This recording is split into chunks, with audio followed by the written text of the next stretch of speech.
ٹھیک ہے. وہ ان کو کہا جاتا تھا خوبصورتی کی وجہ سے, چمک کی وجہ سے, دا روز آف بامبے. اتنی حسین تھی وہ. قائد اعظم کے والد کے ساتھ دوستی تھی, اور ان کے وکیل بھی تھے بہت. ان کے بھی دادا بھائی نوروجی کی طرح پارسی تھے, یہ بھی بہت بڑا ان کا بزنس تھا بامبے میں, سب سے بڑے سب بزنس مین تھے, اکلوتی بیٹی تھی ان کی. ٹھیک ہے. قائد اعظم کے گھر جاتے تھے, رتی ان کے پاس بیٹھتی تھیں بات چیت کرنے کے لیے. رتی جو تھیں وہ طالبہ تھیں, she was a student of English literature. جب وہ بات کرتی تھی شیکسپیئر کی, کیٹس کی, کیا کہتے ہیں ورڈزورتھ کی, برنارڈ شاء کی, تو ان کو لگتا تھا کہ یہ بندہ انگلش لٹریچر کا ہے. جب انٹرنیشنل ریلیشنز کی بات کرتی تھی کو لگتا تھا یہ بندہ انگلش لٹریچر کا ہے. جب وہ بات کیا کہتے ہیں تاریخ کی کرتی تھی تو, اور لا کی کرتی تھی, تو لگتا تھا ان سے بڑا لائر ہی کوئی نہیں ہے بامبے میں. سو یہ ان کی کمیونیکیشن سکلز ہی تھیں کہ پہلے انہوں نے جب تک وہ بالغ نہیں ہو گئی, میں نے کہا نہیں, جب بالغ ہو گئی 18 سال کی, تو انہوں نے ان کے والد کو فون کیا, کہا کہ آپ کی بیٹی اور ہم ایک دوسرے سے شادی کرنا چاہتے ہیں. تو یہ کی کمیونیکیشن سکلز ہی تھی جو کہ روز آف بامبے کو ان کی طرف لے آئیں, اور انہوں نے ان کو راغب کیا. اور دوسری بات دیکھیے, جب میں نے کہا آپ کو جو امپیریل لیجسلیٹو اسمبلی میں انہوں نے جو پہلی تقریر کی وقف کہ مسلمانوں کے جو مریں گے بغیر نرینہ اولاد کے, ہمارے مساجد ہوتی ہیں, یتیم خانے ہوتے ہیں, مدرسے ہوتے ہیں, ہم ان کو ڈونیٹ کر سکتے ہیں, ان کو دے سکتے ہیں. تو لہٰذا کمیونیکیشن سکلز ہی تو تھیں. پھر انہوں نے جو 23 مارچ 1940 میں جو مقدمہ پیش کیا اپنا, کہنے کے باوجود لوگوں کے, انہوں نے کہا اردو میں تقریر کیجیے. انہوں نے کہا نہیں, میں انگریزی میں کروں گا, کیونکہ میرے جو سننے والے ہیں, جو میری آڈینس ہے, اس میں انٹرنیشنل میڈیا بھی ہے. تو کمیونیکیشن سکلز کی بنیاد پہ انہوں نے 40 میں جو انہوں نے تقریر کی, قائد اعظم نے جس کا مقدمہ پیش کیا, a lawyer at his communication skills at the top, best میں انہوں نے کیا. تو یہ بیٹا لیڈر جو ہے بغیر کمیونیکیشن سکلز کے, وہ interpersonal skills and communication skills, ان کے بغیر لیڈر نہیں بن سکتا. سر آپ نے بالکل صحیح بات کی, کیونکہ آپ نے کہا کہ نہ صرف وکالت کو لے کے, پھر اپنی اون پرسنل لائف میں بھی, شادی کی جیسے آپ نے کی روز آف بامبے, ان کو بھی جب انہوں نے اپنی طرف مائل کیا, تو it was all about communication. ایسے ہی بیٹا. سر آپ کا بہت بہت شکریہ کہ آپ نے جو ہے آج ہمارے لیے وقت نکالا, اور یہ بہت ہی انٹرسٹنگ گفتگو تھی. سر اگر آج کے دن کے حوالے سے آپ ہمارے جو ہے آڈینس کو کوئی پیغام دینا چاہیں. جی, آج کے دن کے حوالے سے میں آڈینس کو کیمرے میں دیکھتے ہوئے پیغام دینا چاہوں گا کہ دیکھیے, آج کے دن کو خالی تقریبات تک محدود نہ رکھیے. قائد اعظم کی کسی ایک صفت کو بھی جو نئی جنریشن نے اپنا لے, کسی ایک صفت کو, ان کی خودداری, ان کی ذہانت, ان کا کیا کہتے ہیں مستقبل شناس ہونا, ان کا ایماندار ہونا, ان کا دیانتدار ہونا, ان کا فیصلہ ساز ہونا, آپ ان تمام صفات میں سے کسی ایک صفت کو بھی اپنا لیں تو یقین کیجیے گا اگلی 25 دسمبر کو اگر آپ دوسری صفت کو اپنا لیں تو یقین کیجیے گا آپ کی زندگی میں ایسا انقلاب رونما ہوگا کہ آپ مجھے بھی دعائیں دیں گے. قائد اعظم کو تو ہم دعائیں دے رہے ہیں. آخر پہ اسی پہ ایک نظم پہ ختم کرنا چاہوں گا بیٹا.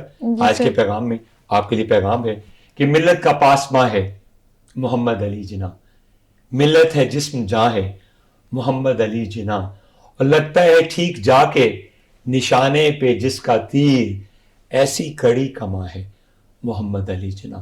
قائد اعظم زندہ باد. سر ایک بار آپ کا بہت بہت شکریہ, کیونکہ یہ بہت ہی انفارمیٹیو سیشن تھا, اور میں امید کرتی ہوں کہ جو ہماری آڈینس ہے, جو ہمارے دیکھنے والے ہیں, انہوں نے نہ صرف اس سے کچھ سیکھا ہوگا بلکہ جو ہے اس سے کچھ کوئی نہ کوئی ایسی بات ضرور حاصل کی ہوگی. اسی کے ساتھ میں یہ ضرور کہنا چاہوں گی کہ with unity, faith and discipline there is nothing that we can not achieve. اسی کے ساتھ اجازت چاہتی ہوں, ملاقات ہوگی اگلے پروگرام میں. اللہ حافظ. یوں دی ہمیں آزادی کے دنیا ہوئی حیران, اے قائد اعظم تیرا احسان ہے احسان. یوں دی ہمیں آزادی کی دنیا ہوئی حیران, اے قائد اعظم تیرا احسان